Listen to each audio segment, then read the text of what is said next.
What's up, y'all? Coach Arch here with Forever Young Films, and this is episode 6 of the recap. Let's get active.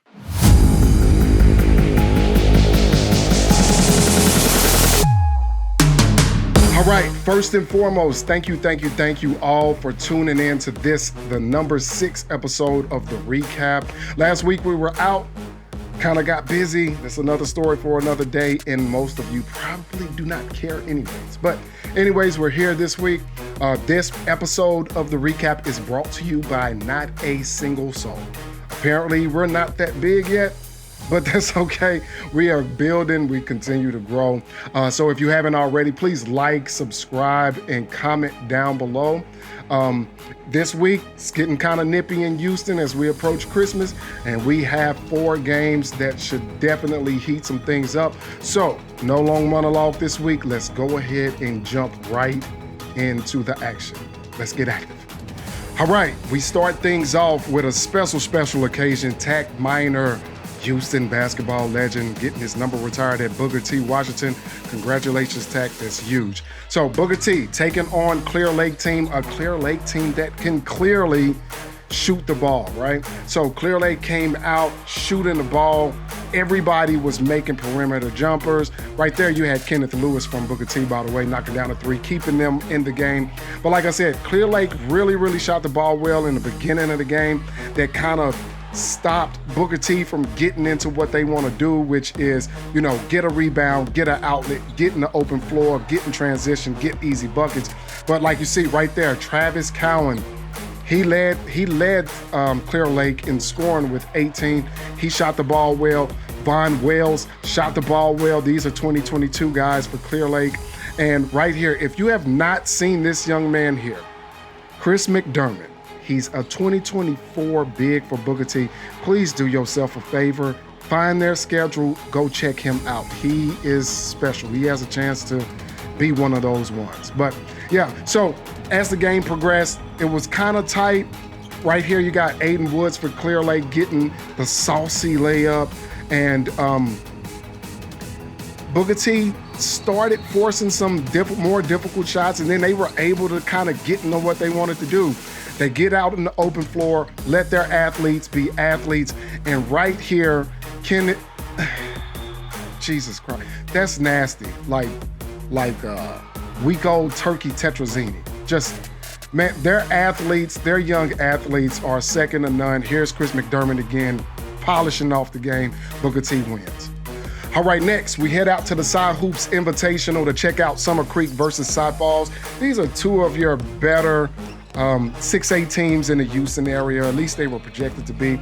Right here, you start things off with J5, Jalen Goodman, Summer Creek getting an easy bucket, and that's kind of how Summer Creek was able to stay in this game. Like I said in the previous episode of the recap, when their guards are able to pressure you and get easy buckets and give it to Jalen Johnson from deep and he's knocking down threes, they are extremely difficult to beat.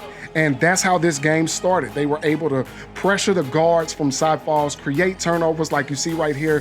Jalen Johnson dishing it off to Eli Roman for the easy bucket. And Summer Creek was really feeling good about themselves. But once Side Falls started settling in, you see Josiah McWright, he's signed to Louisiana Tech. But once they started settling into the game, started figuring out that trap, that full court pressure from Summer Creek, they started getting good shots. Jacob Duran, he can shoot it with anybody in the city. And at this point, Side Falls had really kind of figured something out, and they were kind of walking away with the game. Big JoJo down low in the middle, establishing himself in the paint. He's one of the most improved players in the city. And right here, Dalen Porter, he led all scorers this game, shot the ball really well. Jalen Johnson right here knocks down a 3 late, but it was not enough. Side Falls with the win. All right, next, we stay at the Side Hoops Invitational because the food in the hospitality room was really good. Plus, we got to check out Side Park versus Shadow Creek with Sean Jones, who is just gracefully athletic, man. Just, it looks like he's floating at times. And they also have Cam Ambry, who can shoot it from anywhere. Right here, you have one of the best athletes in the state, Harold Perkins for Side Park, cruising in for the dunk, trying to keep Side Park in the game. But Shadow Creek had ran it up early. Right here, Big Chase Kane, he's a 2023 forward, really played well on the inside, rebounds, blocks, getting easy buckets like this. He had Shadow Creek off and running, and I was really waiting for this young man, Kendall Cross for South Park, to kind of get things going. Shadow Creek really did a great job defensively on him, making sure that they limited what he was able to do. Right here, Sean Jones, this is a beautiful pass. Don't know how you saw it, but I see it and it's great, right? So second half, Side Park starts to kind of get things going. Right here, they have a young big too. He's 2023, Donovan Matthews. I really like his production. He really has productive minutes every time I see him play.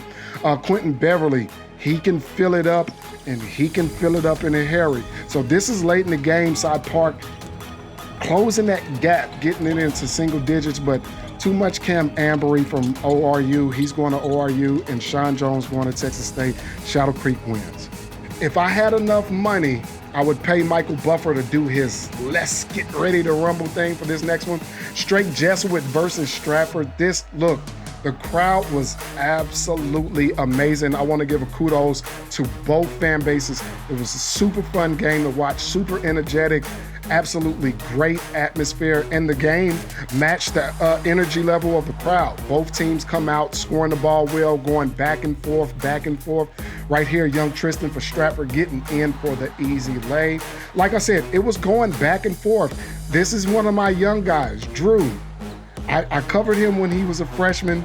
Now he's a senior, making threes, and it really honestly makes me feel kind of old, but still good to see somebody that I've seen since he was a freshman play well.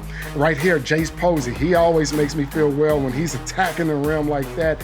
Super athletic. He is 2023 for Strake Jesuit. This guy right here, Keanu Dawes, is 2023 for Stratford. Both of them are two of the better 2023s in the class in the area of Houston. They traded buckets for a while. Right here, Luke Hatcher for Stratford. He's a senior 6'5" small forward. He matched the intensity of the crowd. Like, that's how he plays. Super energetic, super effort all of the time. Keanu Dawes getting into for the layup. And right here, Keyshawn Bell does a move that I used to do when I was young, but if I tried it now, I would probably have an asthma attack and tear an ACL. But anyways, Big Rucker for Straight Jesuit telling Stratford they're too small. Keanu coming back down and saying, who is too small? So it looked like Stratford was going to win the game. Keanu and his elf friends were having fun. Right here, 8 seconds left to go. Jace Posey quiets all of that by tying the game, 1.88 seconds. And now the Straight Jesuit fans are going crazy. So here's the play. 1.8. Did the clock start? Was it backcourt? It doesn't matter because the ref said it didn't matter. Pandemonium. My guy Latho said, man, you were right in the mix, and you are right. I was scared for my life. There were elves and Santa's helpers and cheerleaders all by my ankles. I didn't know what to do. I think I saw one person do the Tootsie Roll. I don't know. It was crazy. And Stratford ends up with the win in a super exciting one.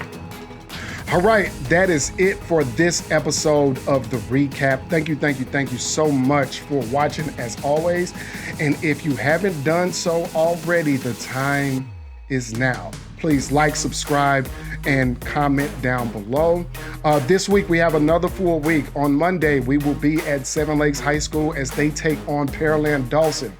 And then we have a couple of days off. Friday, doubleheader, we will be at Pearland Dawson this time as they take on Clear Lake. And then after that, we will be at Summer Creek versus Atascocita, a rivalry game. I'm expecting that same type of energy that we just saw with the Strake Jesuit / Stratford game. So a couple of fun games to watch this week. Saturday, we will be at Kincaid versus St. Thomas Episcopal.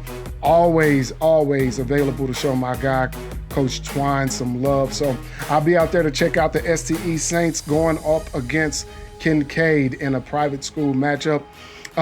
Other than that, y'all please have a super safe weekend. For all of y'all that have to take tests this week, please rest up, study up, get good grades because it matters, right? This is the last week. School is out after this week, so go super hard this week because you have a break right after it, okay? Other than that, y'all please stay blessed. Please stay safe. My name is Coach Arch. This is Forever Young Films, and this was the recap.